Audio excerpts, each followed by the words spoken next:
Right, now we're going to do some of the features of the heart. Of course, your heart has 4 chambers. It has a right atria, a right ventricle.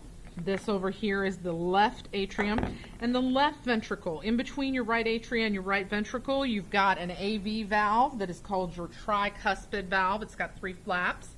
Over here between the left atrium and the left ventricle, you've got a bicuspid valve or mitral valve that has 2 flaps. Coming up the center here, you've got your interventricular septum, okay? And blood flows through the heart. Remember I told you your coronary sinus dumps into the right atria, and this is where it's dumping. That's what the red is for. It comes through the right atria, through the tricuspid valve into the right ventricle, out through this pulmonary semilunar valve, out the pulmonary trunk to the pulmonary arteries to your lungs, back from the lungs in your pulmonary veins into the left atria through the bicuspid valve to the left ventricle, and right here is your aortic semilunar valve. It pumps blood out into the aorta. Okay, inside the ventricle's walls, we have these undulations called trabeculae carneae.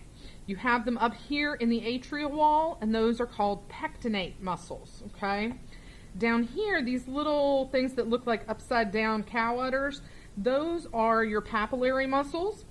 Papillary muscles have these strings attached to them, and there's not very many in this model, but if you look over here, you can see these stringy things are your chordae tendineae. They attach to the papillary muscles on the bottom, and then they attach to your atrioventricular valves, your tricuspid and bicuspid valves on the top. Then you have to also know that we have a couple of fetal shunts that you can see here. So this one here is called the foramen ovale in the fetal heart. It becomes the fossa ovalis after birth. Remember, foramen were holes and bones. It's a hole here in the heart too. Then you have this other shunt that is called the Ductus Arteriosus in the fetal heart, and it closes up after birth and becomes your ligamentum arteriosum. And then in the wall of the heart, you have to know the layers. You have 3 layers to the wall of the heart. The outside layer is your myocardium. Your outside layer is the epicardium. I'm sorry, it is the epicardium.